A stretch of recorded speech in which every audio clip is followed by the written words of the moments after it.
So, you and I have talked a lot about the hero's journey throughout our friendship, going past 10 years.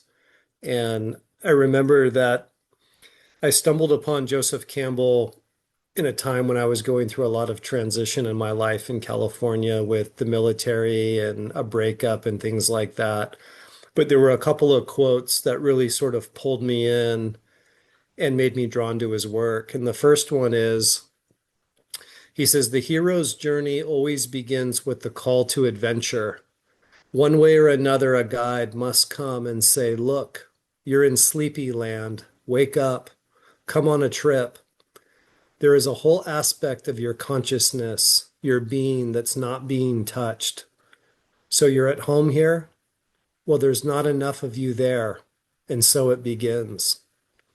And the other quote that really grabbed me is when he said, we must let go of the life we have planned so as to accept the one that is waiting for us.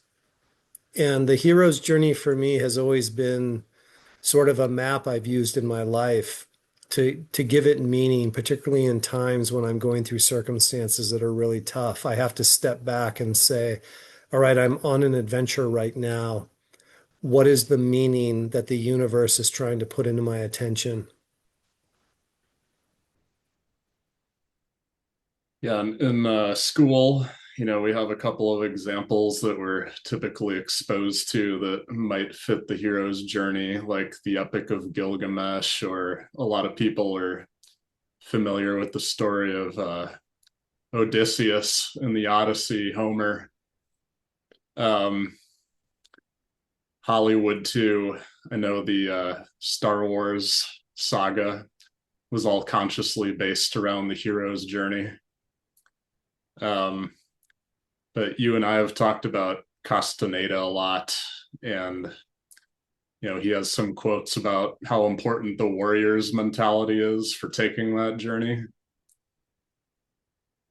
So one good one is only as a warrior can one withstand the path of knowledge. A warrior cannot complain or regret anything. His life is an endless challenge. Challenges cannot possibly be for good or bad. Challenges are simply challenges.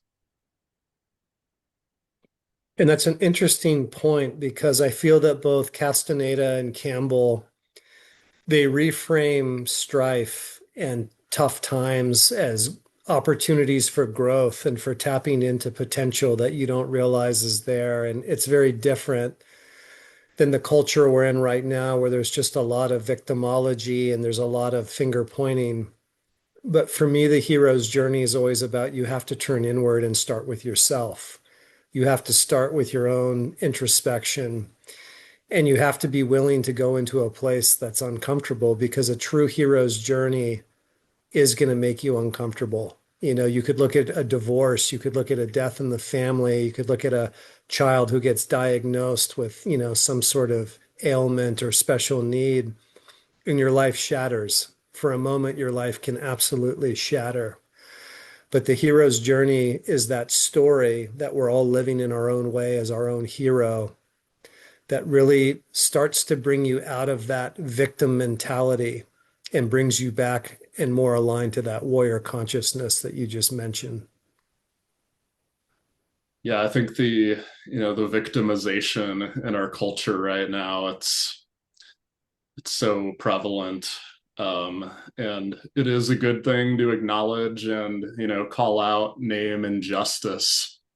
But the problem is you don't want to get trapped in a victim identity. And so many of the narratives that we're being fed, I think, are kind of based around keeping people trapped in a victim identity.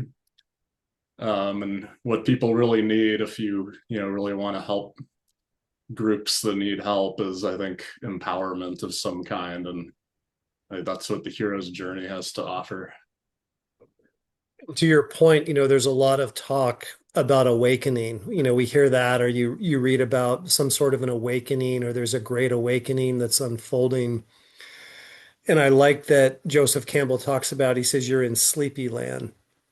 And how I understand that is that a lot of people are in these hypnotized lives, these realities where They get up and they're doing this routine, but it absolutely pulls at their soul. It's not what they want to be doing. And there's something deeper and wiser inside all of us. And that's one of the the parts of the story that I really appreciate is oftentimes there's this voice that we just can't deny is there that tells us when we're being truthful to ourselves and when we're lying. And part of being out of sleepy land is, for me, it's an analysis of living with a certain kind of code, having a code that shapes my life. And I think that when people don't have that, then the natural tendency is to finger point and to push blame and say, oh, it's liberals or oh, it's MAGA people. It turns into this blame game as to why a person's life is not working for them. Yeah, and so another good Castaneda quote related to that is a warrior must learn to make every act count since he is going to be here in this world for only a short while. In fact, too short for witnessing all the marvels of it. So I think that gets to some of the essence of, you know, we don't spend enough time thinking about the transient nature of our life here. And it can be easy to kind of coast through routines and not be present in what we're going through and what we're experiencing. And before we know it, we've already got through the journey. And, you know, we might have our retirement all set up for us, but our body can't take us on an adventure anymore. So people at least need to be, I think, thinking about these ideas and keeping in mind the nature of their human life. Campbell talks about similarly, he says that you're sort of fed this line from a young age to climb the ladder, right? Whether it's the corporate ladder or, go to medical school or to do something ambitious. And you're fed these messages in a lot of different ways. But he says at some point, usually in middle age, you realize that your ladder's been leaning against the wrong wall. And there's a lot of ways that we can look at that or apply it, excuse me, apply it to our own lives. But I think part of that is that there's an awakening. Some people call it a midlife crisis. It's sort of what our culture puts a band-aid on. But it's this analysis of I've done all these things, I've played by the rules. Why does my life still feel flat? What have I not honored in my soul? And it goes back to that first quote that I shared where he says, we've got to let go of this idea of the life that we've planned, and we have to be more trusting of our own inner guidance and spirit. And when we do that, Campbell says that the universe opens up. It actually becomes sort of a magical and mystical playground. And people will show up in our lives, and all kinds of just far out things, good and bad, will happen. But it's a much more truthful and adventurous way to go through life than staying in sleepy land. Yeah, and so that's where I think follow your bliss returns and kind of becomes our guide on the hero's journey. That, you know, that bliss can kind of point us in a direction of that deeper awakening and the deeper journey. um Do you feel that schools do a good job of, particularly with boys and teenage males and things like that, do you feel that they do a good job of preparing them for any sort of a hero's journey or any sort of an initiation? A lot of what we're talking about is an initiation. When you go through a hero's journey, and we go through many throughout our lifetime, but when you go through them, you've been initiated into sort of a deeper part of yourself. And do you feel that we have any sort of platform like that in school or, you coach hockey, you've played hockey. Do you feel sports offers that?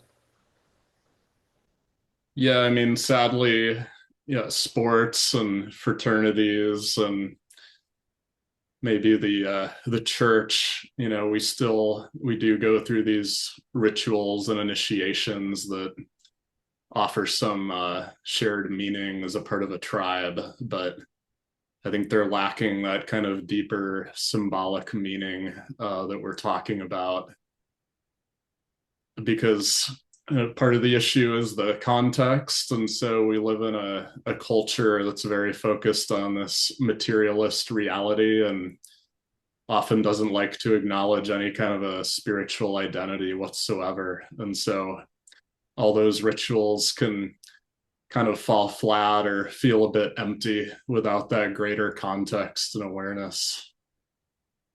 And I think you bring up a good point that sometimes when we think of spiritual, we feel like we've got to give up everything in our lives, all of our comforts, all of our joy, and go live in a cave and have this very strict, austere path. But I think that what Campbell's referring to and what Castaneda is referring to is that you can live and you should live very much engaged in the world. You should be a fully present parent, fully present spouse, worker, whatever it is you're doing. But this deeper awareness of what's going on inside of you, not only does it bring a more fulfilling life, it also just makes you more authentic. And so everything you do becomes an expression of that. Yeah, and so I think that's an important point too, that the hero's journey, it doesn't necessarily prescribe any particular external path for anyone. It's an individual journey that happens largely internally. And you could be living the hero's journey, living an ordinary life. On the surface, it comes back to what do you bring to it and what's your perspective. And I think bringing that deeper awareness into everything that you're doing it consciously and mindfully. So it doesn't have to conform to a traditional, classical hero's story of going off and slaying dragons somewhere. In our upcoming videos, we're going to go more into the different stages of the hero's journey, and we're also going to share different films and different ways that these stages show themselves. But what we really wanted to do here is just sort of give a general discussion about how we've perceived, influential writers and the hero's journey. It's obviously been a very big part of both of our lives.